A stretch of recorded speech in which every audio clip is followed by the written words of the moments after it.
Čau, moje meno je Finger a dnes by som vám chcel ukázať super trik s balónom.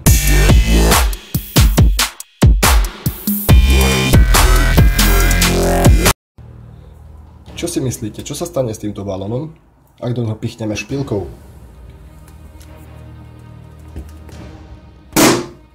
Áno, správne, praskne. Trik je ale v tom, že ak si zoberiete balón a všimnite si túto tmavšiu farbu tu a tu, vezmete trocha saponátu, dáte na koniec špilky, troška pretriete a trocha dáte na balón. Dobre. Zoberiete špilku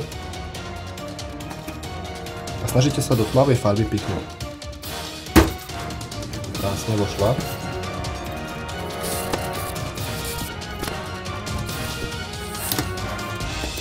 Tak, a máte to. Ak sa vám videjko s balónikom páčilo, nezabudnite dať like a teším sa na vás pri ďalšom videu. Nezabudnite do komentárov napísať, čo sa vám na tomto videjku najviac páčilo. Ak chcete vidieť viac takýchto videí, nezabudnite sa prihlásiť na odber dole a zatiaľ čaute.